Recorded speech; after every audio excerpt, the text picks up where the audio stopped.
Good morning, sisters and brothers in Christ. This is Pastor Carol Jeanette, interim pastor at Lord of Life Lutheran Church in Kenosha, Wisconsin, which is a very damp place this morning. I hope you're doing well and that your weekend was good. I hope you enjoyed worship. I spent a good portion of this past weekend confused. Last week, I think it was Wednesday evening, when the news came out that the Wisconsin Supreme Court had struck down the Safer at Home order, the order that had been guiding our behavior for a number of weeks. I have to admit I was unhappy and frustrated about it.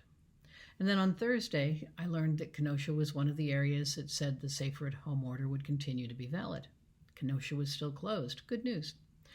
The city of Racine announced that as well.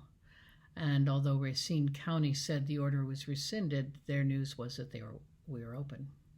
Now, I work in Kenosha, and I live in Wind Point, which is covered by the city of Racine order. But Caledonia, which is the next block over, was open, because that's Racine County. Now, by Friday, I guess I thought I had a sense of what was happening. And I had a couple beautiful days doing yard work. And then I think it was Saturday that I heard that Kenosha was now open, that it had been decided that there was no legal way to require people to stay at home or wear masks or anything. Now, if I weren't serving as the interim pastor of the congregation, my guess is that most of this back and forth would be frustrating, but nowhere near as frustrating as it is now.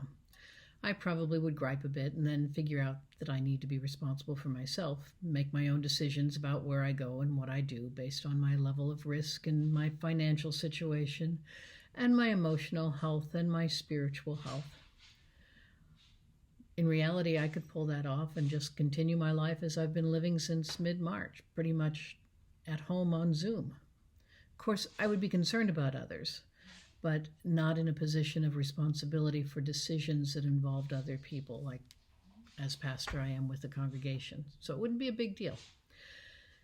But it does get to be not a massive deal, but it's an important thing, given that the Council of Lord of Life and the staff and I are responsible to the members of the congregation, and we're committed to caring for this body of believers to the best of our ability. I thank God for community leaders who are giving us guidance in these days. Now, I'm not as confused as I was a couple days ago, but I wouldn't be honest if I said we have this all figured out.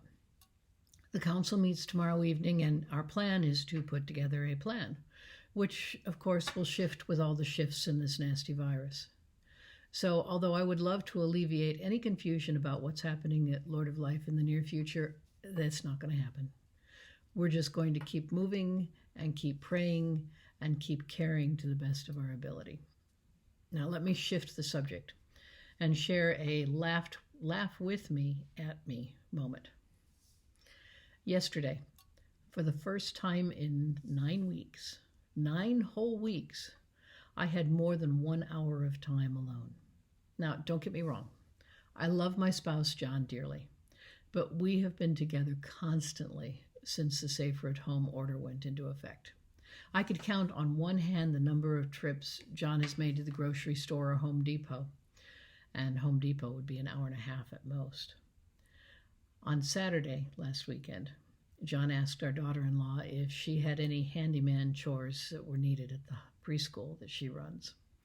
When she suggested replacing thermostats and installing door sweeps, he was ecstatic.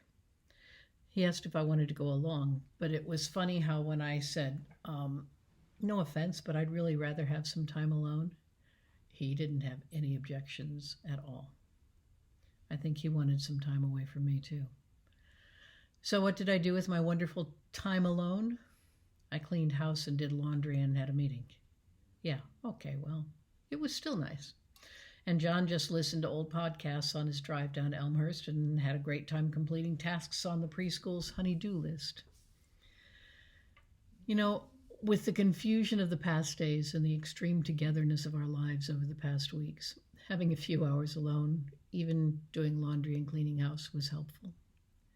Now, for folks who are at home alone already, I realize this doesn't relate. I hope you're staying connected with friends and loved ones. For folks who are at home with loved ones and who may not perceive the lifting of the safer at home order as an invitation to return safely to what life was before the coronavirus, give yourselves a hand of applause for still loving each other. Don't feel guilty about making a little alone time. Jesus sought out time alone, time to pray, time to rest, time away from his disciples and away from the crowds. Now, I admit I did not spend my alone time in prayer yesterday, at least not in prayer that would be recognized as such by anyone else. But maybe, just maybe, there was actually a prayer component there. I think so. My friends, we're not out of the woods yet.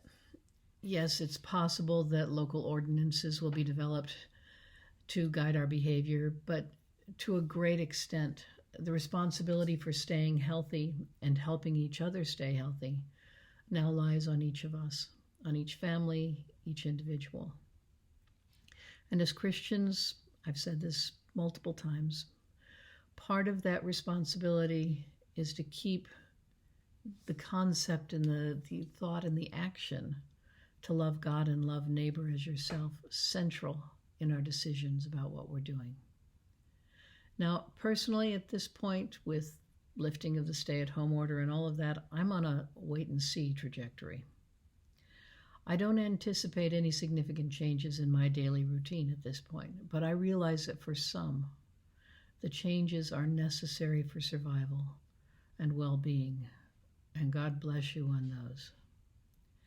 For everyone, my prayers are for wisdom and strength to continue to love God, to love neighbor, and to love self. And if you can find something to laugh about, especially if it's laughing at yourself, please do. God bless you, my friends, on this day.